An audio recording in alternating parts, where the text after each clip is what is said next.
Hey guys, I was working on my plan for Forsaken and realized that the history of power level may not be for everyone, but it can be helpful going into Forsaken, so hopefully this is a video explanation of what's going through my mind, but probably not one that's easy to follow, or even include what I will be doing for Forsaken. That should be in my next video. So sorry for a low quality video. Now in Warmind, the 3 weapons that Anna Bray offered were powerful rewards. I held on to mine until the medium cap, which was 370. The first mission of Warmind offered a powerful engram as well. There were 4 powerful engrams from Curse of Osiris by doing the story, and 1 powerful armor piece you could choose from. All of these items could go to 380. Also, the Lost Prophecies are powerful rewards. Anyone who has multiple characters knows that Zavala's engram is powerful from the base storyline. Knowing this, people have made new characters of the same class as their main character to boost their power further when they have run out of milestones. Seeing we will now have a 4-day reset cycle, I'm assuming that will be less important. Exotic world quests like Mida used to be powerful rewards. The exotic world quests are now locked to lower power levels, making them useless when grinding new characters. But these powerful story rewards I mentioned should still help you in Forsaken if you haven't done them already, so keep that in mind. Now when it comes to rewards that you can pick from the vendors, it goes by a special knockout system. Say you're at the story part where you can pick up 3 break tech weapons from Anna Bray. If you do the sleeper nodes or get Warmind engrams that reward one of those weapons, it's no longer an option for you to choose. That's how the game decides whether you've received the reward on your alternate characters. I actually didn't get one of my powerful rewards on my 3rd character because I received one of the Braytech weapons from a sleeper node, one of the downfalls of hoarding powerful quests. Other instances that you can notice this is the exotics you get from making new characters. After you've obtained the 3 exotic weapons that were selectable when you started the game and made it to level 10-ish, you can't choose them ever again, because it's on a knockout system that's account-wide. Same with the exotic armor, you get all 3 and you can never get that reward again, no matter what source you got the exotics from. Same with Brother Vance and his Vex armor. The bottom line is to watch out for these selectable powerful rewards in Forsaken. You could lose them on your alts if you get that item from another source before you do the mission on your alternate character. That also means you should look out for powerful story rewards. There will be at least one, there has been in the last 2 DLCs, further rewarding you for doing the new story later after you have leveled up some. So if you like to min-max, doing the story last, especially on your alternate characters, could help you in the long run. This all depends on how no-life you are and how much time you're going to be playing Forsaken in the coming days. Bungie really hasn't talked about level caps. We don't know if there's a medium cap, we don't know the soft cap. I'm assuming there will be both since Warmind leveling worked fine. The rate is going to be 520 light minimum and the recommended is going to be 550 based on some API data that you can review right now. So if there's any estimation in there, soft cap is probably around 500. A medium cap would be around 550. That's my idea using the Spire of Stars as reference. Bungie said that when you receive an exotic reward in Forsaken, it will be at or above your Guardian's power level.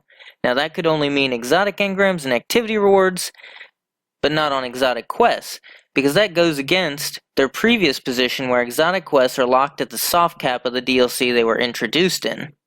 Now for Forsaken, any exotic quest rewards when you are over 500 power will be useless for progression, if 500 is the soft cap, because Sleeper and World Line 0 were at the soft cap for the DLC, so I'm suggesting if you're doing any exotic quests in Forsaken, do them as soon as possible, as long as they aren't time gated like Polaris Lance, which I'm sure some are. That way you can get it before you hit the soft cap and will get more powerful boost from it. I swear I'm rambling at this point because the speculation is real. What about doing old raids to level up? In Warmind there were 60 plus powerful engrams that could be rewarded from your 3 characters each week just from raiding. Will they still be useful? Maybe not. Bungie has a system in place where if you beat an activity while underleveled, your reward will be better than if you beat the activity while you are overleveled. Their wording is even if your power is 100 over an activity's recommended level, it should still grant at least 1 power level above your current average. That means players should still benefit when grouping with teammates who haven't accomplished as much as they have. That screams to me that they are talking about raids. What powerful rewards are you going to be overleveled for? Milestones or raids? And let's face it, some milestones right now don't have a recommended light level.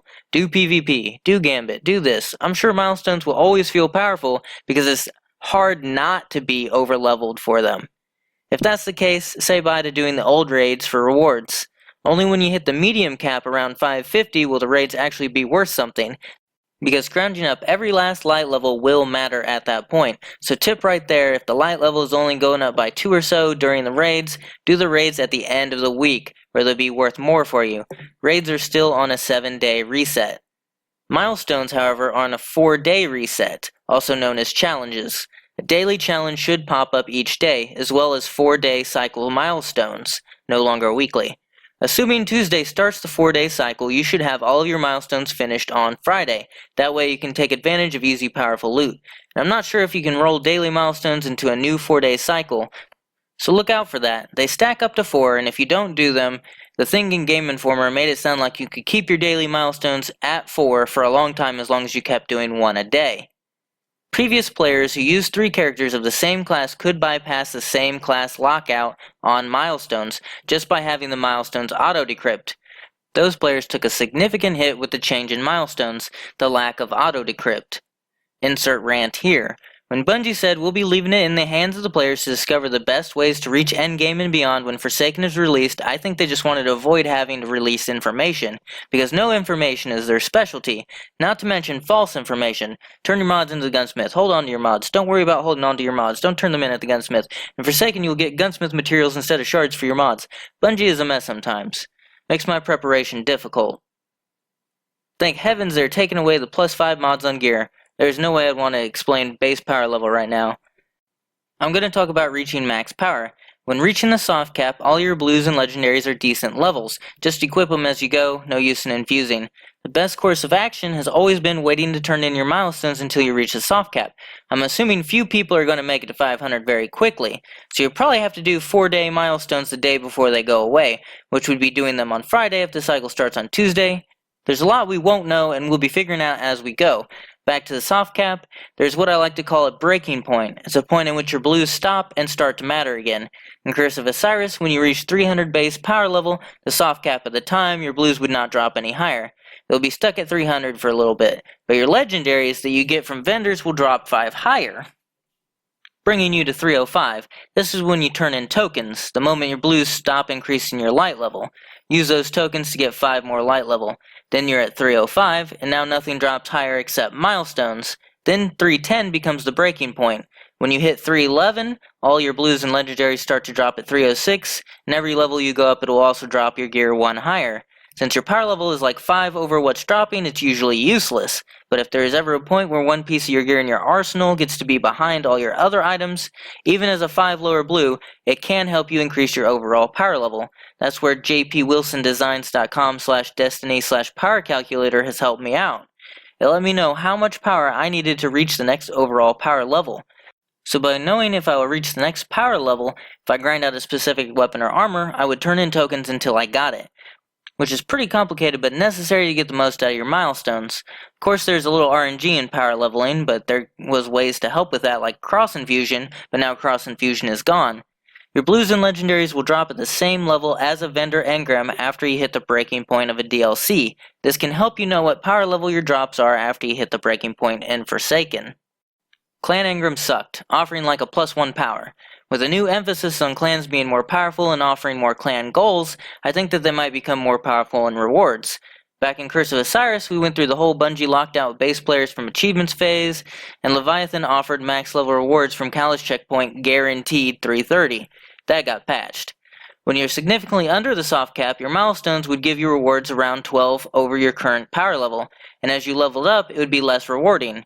Now the earliest you could get max level gear was 328 for most rewards. Now there are some outliers, like the raid keys from chests give more powerful rewards than milestones. So if you were at 327 and got a Leviathan chest reward, it would be max level, but if you did a Nightfall, you would only get 329 gear. There were times that exotic drops also got a +1 over a legendary drop. Moving on to Warmind. Clan engrams got wiped. If you were holding on to any of them, you lost them, so collect them before Forsaken. Clan engrams didn't offer any power bonus after the medium cap. Blues maxed at 335 and legendaries went to 340 without mods. The breaking point was 345 without mods. Raid keys are the most powerful rewards. Exotic weapon quests are trash. This next part is not including mods, so add 5 to these values if you want to know what power I'm talking about with mods. At 377, the story rewards from Anna Bray dropped at 378. At 378, her weapon dropped at 378, 379 at 379, 380 at 380, which shows me that not all powerful rewards are created equally, because a milestone would have just gave me max gear. Powerful story rewards can't help you if you're close to hitting max. If you're at 378, then your milestones will drop max gear. If you're 377, then you get 379. But if you're 377 and get an exotic from the Leviathan Underbelly chest, it will be max level. Just so you know, Forsaken milestones may not be created equally. The medium cap is when powerful rewards started being a +2. So if Forsaken has a long medium cap, it should extend the time it takes to hit max significantly. The current system slowly degrades your rewards the closer you get to the maximum power level. There is also this phenomenon where some vendors can offer you higher milestones than other vendors. Like Zavala would offer you a 378 Nightfall milestone and Shaxx would offer you a 377 Call to Arms. Never really understood what's up with that, but it's like sometimes the vendor's milestone could fluctuate a power level if left in the inventory. We don't have to worry about that anymore though, since we don't have that luxury of holding on to milestones. Milestones drop 2 rewards and has a high chance at exotics. I'm assuming that won't change. We don't have trials rewards for help. Nightfall right now gives 2 powerful engrams and 1 milestone. 1 engram for normal completion and 1 for prestige. If that still holds true, then we should do both versions each week. However, Prestige Nightfall won't be in a power range that we can do at the start of Forsaken. If Escalation Protocol gets the raid treatment of semi but not too powerful rewards, the guaranteed armor might be useful when you hit a medium cap. Exotic engrams should still offer a gain to your power level from all sources, so grinding exotics can still be useful. But there's no 3 of coins anymore, so Fireteam medallions would be the way to go. A little background on power level. Power level is the weighted average of your weapons and armor. Each time you increase a weapon by 7 points, you will gain an entire power level. Each time you increase an armor piece by 8.4 points, you will gain an entire power level. Each time you increase a class item by 10.5 points, you will gain an entire power level. Your overall power level is determined through an average of these factors, meaning your weapons are the easiest way to level up, which is how we can calculate whether we can increase power level or not. That's what JP Wilson Designs I mentioned earlier does for you. It determines what you need to level up. Power level is rounded down to the nearest whole number. The game automatically determines your power level based on what you can equip no matter what character or vault your gear is in, and I believe it even counts the power level of gear in your Postmaster. It confused me one time, that's what the conclusion I came to was. Some people say that they don't trust the system, so you can keep your strongest weapons on your current character when playing. The hard cap is 600. Guessing by the leveling structure, I assume that level 35 gear stretches between power levels 401 and 450, level 40 gear is 451 to 500, level 45 gear is 501 to 550, and level 50 gear is 551 to 600, based on the gear we got from the flashpoint. With this in mind, first thing we need to do to reach maximum power is to level up with XP. Heroic public events are still the go-to for quick XP. The only buffs that stack are the well-rested buff and one other buff. The best buff to stack with well-rested is the Fireteam medallions, but since we are not max level in Forsaken, we will not have the well-rested buff until we hit level 50, so just run a Fireteam medallion 24/7, and pop Vanguard and Crucible boons as possible. Power level only counts what gear you can equip. It's important to be able to equip all gear you have as you get it, so if you have level 35 requirement for second gear, you should stop and get some XP before you continue any missions. And that's kind of where everyone is at right now. We have tons of time where anything we do should reward us. We have gear that needs 5 levels before we can equip it, a story to do, lots of vault space, a vendor that will offer Glimmer, Masterwork cores, and planetary materials, random rolls, new collections, new record books, titles, challenges, new super quests to find, which I think they said that you can't get all 3 supers for every class first week.